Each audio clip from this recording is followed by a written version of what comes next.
একো SOP দিয়া নাই ৰাতি 10টাৰ পিছত কোন যাব লাগে নাই ৰাতি 10টাৰ পিছত অসমত কোনো কামাখ্যা মন্দিৰতো নাযায় এনে কিছুমান কথা কৈ মানুহক উত্তেজিত কৰিব নালাগে লাগিলে তেওঁ জুনেই নহক কিয় ৰাতি 10টাৰ পিছত মানুহ কামাখ্যা মন্দিৰতো নাযায় 10টা বজাৰ পিছত কোনো মন্দিৰত নাযায় কোনো কলেজত নাযায় কোনো ইউনিভাৰ্চিটিত নাযায় ৰাতি সোণাপুৰত লোকেল মানুহ থাকেতো তেওঁলোকে ইমান মৰমেৰে জাগাখন এৰি দিছে এটা তেওঁলোকক গোটেই ৰাতি আমি দিগদাৰি কৰি থাকিম নেকি মোৰ ঘৰৰ কাষত সমাধি আছে মই ইমান মৰমেৰে মাটিখিনি দিছোঁ এটা তেওঁলোকক গোটেই ৰাতি আমি কষ্ট দি থাকিম নেকি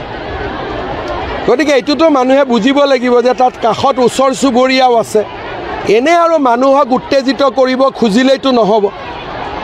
মই ৰীতা চৌধুৰীৰ বক্তব্যটো দেখিছোঁ মোৰ ভাল লগা নাই কথাখিনি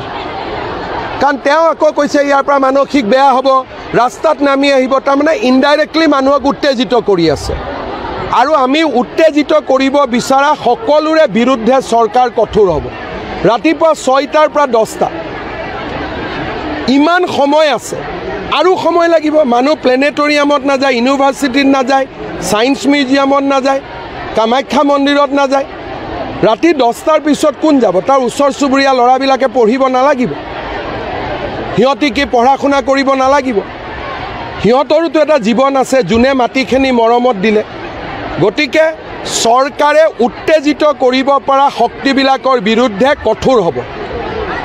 একমাহ মই মনে মনে আছিলোঁ তাৰ মানে এইটো নুবুজায় ভূপেন হাজৰিকা সমাধিটোতো 10টা বজাৰ পিছত কোনো নাযায়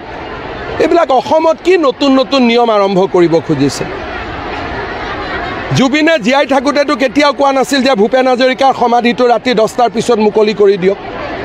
যি কথা জুবিনে কোৱা নাছিল সেই কথা আমি কিয় কওঁ কেতিয়াবা জুবিনে ডিমাণ্ড কৰিছিল নেকি যে ৰাতি 10টা বজাৰ পিছত ভূপেন হাজৰিকাৰ সমাধিটো খুলি দিয়ক বুলি যিটো কাম জুবিনে জীয়াই থকা দিনত কৰা নাছিল জুবিনৰ নাম লৈ জুবিনৰ মৃত্যুৰ পিছত এইবিলাক কাম আমি কৰিব নাপায় ক'ব পাৰে 10টাৰ জেগাত 10:30 কৰি দিয়ক বেলেগ কথা বোলে 10টাৰ জেগাত 11টা কৰি দিয়ক বেলেগ কথা